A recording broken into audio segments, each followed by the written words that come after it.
Jumat 17 Desember 2021. Salam sejahtera bagimu, saudara dan saudariku yang terkasih. Dahulu sewaktu masih menjadi seorang frater, saya bersama teman-teman seangkatan pernah diminta oleh pembimbing kami untuk membuat daftar silsilah keluarga. Daftar ini mulai diurutkan dari 3 generasi sebelumnya hingga kepada generasi kami. Tentu saja tugas ini tidak mudah untuk dikerjakan, karena selama ini kami tidak begitu mempedulikannya. Beberapa orang di antara kami misalnya hanya bisa mengurutkannya mulai dari 2 generasi sebelumnya. Bahkan ada yang tidak tahu sama sekali tentang silsilah keluarganya dengan tepat. Sungguh mengenaskan. Maka dari pengerjaan tugas tersebut, kami akhirnya disadarkan bahwa keberadaan kami di dunia ini bukan semata-mata asal ada. Kami berada dalam rangkaian garis keturunan tertentu, dan kami bisa ada saat ini karena ada generasi sebelumnya. Maka silsilah keluarga tidak boleh dilupakan begitu saja. Pengenalan sekaligus pemahaman atasnya dapat membuat kami lebih menghargai akan makna keberadaan kami kini. Saudara dan saudariku yang terkasih, mulai hari ini kita memasuki Pekan Khusus Advent. Artinya, seminggu lagi kedatangan Yesus akan kita rayakan pada hari Natal. Perikop Injil yang diberikan kepada kita untuk direfleksikan pada hari ini diambil dari Injil Matius bab 1 ayat 1 sampai dengan ayat 17 yang menjabarkan tentang silsilah Yesus.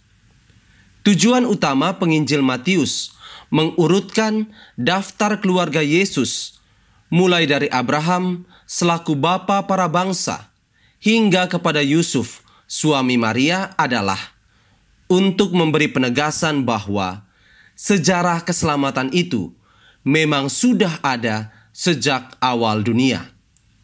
Kehadiran Yesus bukanlah sebuah kebetulan atau peristiwa dadakan yang dibuat oleh Allah.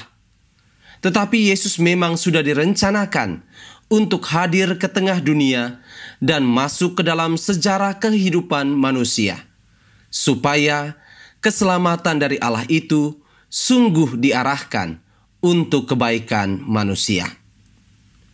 Adapun bukti bahwa kehadiran Yesus ini telah dipersiapkan dalam grand design untuk membawa semua manusia ke dalam persatuan dengan Allah adalah dalam daftar silsilah itu, kita bisa menemukan kenyataan bahwa Yesus berada dalam rangkaian garis keturunan yang bukan semata-mata berisi orang baik saja.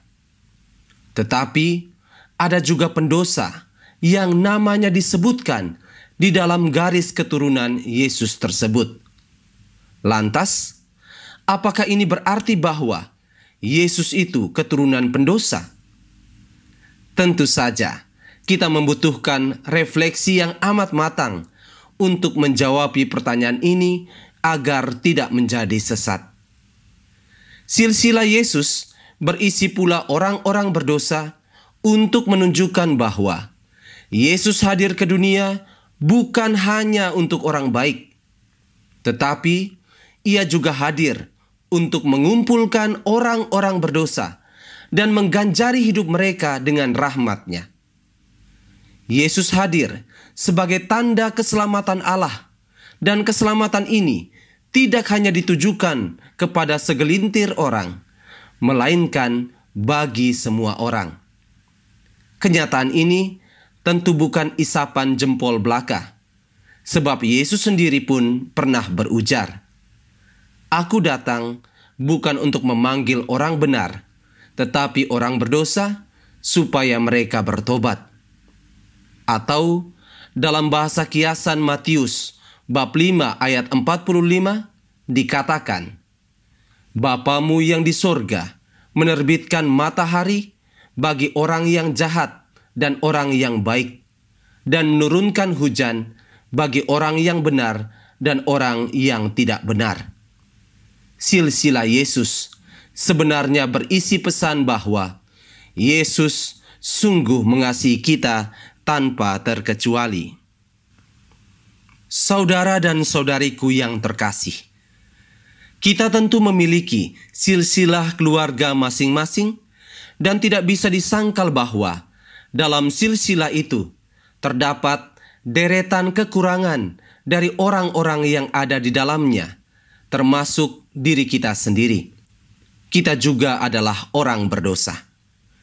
Berhadapan dengan fakta ini, kita diingatkan bahwa Yesus sesungguhnya telah dan sedang berkarya untuk keselamatan kita. Yesus berada dalam setiap dinamika perjalanan kehidupan kita untuk perlahan-lahan menebarkan kasih Allah kepada kita. Dengan segala kekuatan dan kekuasaan yang dimiliki, Yesus mau menyadarkan kita akan bahaya dosa dan memanggil kita untuk berubah dari manusia yang lama kepada manusia yang baru. Manusia yang sungguh hidup di bawah tuntunan Allah semata. Perubahan seperti ini tentu membutuhkan perjuangan yang besar.